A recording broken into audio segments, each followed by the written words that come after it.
अस्सलामुअलैकुम समा health tips तमाम देखने और सुनने वालों को खुश आमदीद। दोस्तों, आज की जो वीडियो है वो पिस्तानों का साइज़ जो है वो ढीला पड़ना या लटकना या साइज़ का छोटा होना उसके मतलब है। वीडियो स्टार्ट करने से पहले आपको ये बता दूं कि इस वीडियो को आपने पॉजिटिव माइंड होकर देखना है और सुनना है। बहुत से भाई इस वीडियो को देखने के बाद जो है गलत कमेंट्स करेंगे, ठीक है, बुरे कमेंट्स करेंगे। तो उनसे मेरी गुजारिश है कि वो बेशक ना देखें। अगर उनको ये वीडियो अच्छी नहीं लगती तो वो बेशक ना देखें, क्योंकि ये एक इन्फॉर्मेशनल वीडियो है, ठीक है। इससे आपको बहुत सारी मालूमात मिलेंगी और ये एक बुनियादी मसला है ख़ास तौर पर ख़वातीन में। और ख़ावंद हज़रात जो हैं, जो उनके हस्बैंड हैं, उनको भी इस चीज़ से बड़ी जो है वो एलर्जी होती है। सम टाइम ऐसा होता है कि जो ख़ावंद होता है वो कहता नहीं है अपनी ज़ुबान से या बोलता नहीं है, लेकिन यह है कि उसको भी इस चीज़ का जो है वो एहसास होता है कि उसके जो वाइफ है यानी कि उसके जो पिस्तान है वो अच्छे नहीं हैं, ढीले ढाले हैं, लटके हैं।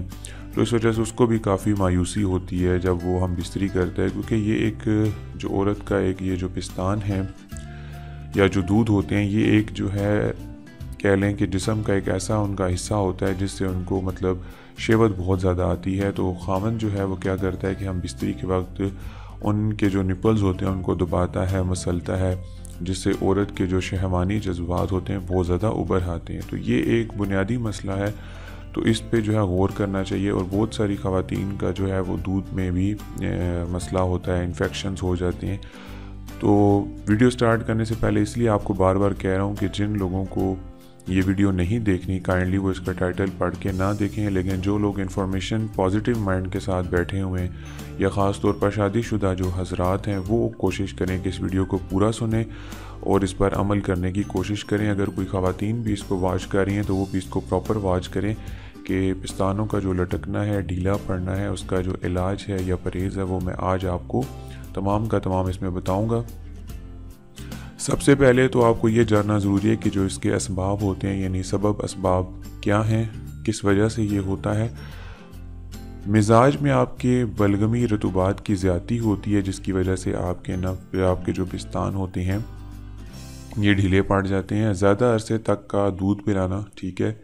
इसके अलावा जिस्म में खून की कमी, बहुत ज़्यादा आराम तलबी, ज़्यादा गर्म पानी से नहाना, पिस्तानों की रगों से दूध का बिल्कुल खाली हो जाना, ये जी 5 से 6 चीज़ें ऐसी हैं जो इसका सबब बनती हैं। सबसे पहले मैं फिर आपको बता देता हूँ कि मिजाज में, ठीक है, रतूबात की ज़्यादती होती है, ज़्यादा अरसा तक दूध पिलाना, जिस्म में खून की कमी होती है, आराम तलबी इसमें है, गर्म पानी से बहुत ज़्यादा ख़वातीन अक्सर होता है तो बहुत ही ज़्यादा गर्म पानी से नहाती हैं, वो नहीं नहाना चाहिए। पिस्तानों की रगों में दूध का बिल्कुल ख़त्म हो जाना, ये 6 से 7 इसके असबाब हैं। इसके अलावा मैं आपको आज जो नुस्खा बताने जा रहा हूँ इस पर आपने काफ़ी गौर करना है और इसका इलाज आपने आज से ही शुरू करना है अगर आपको ये सारे मसले हैं तो।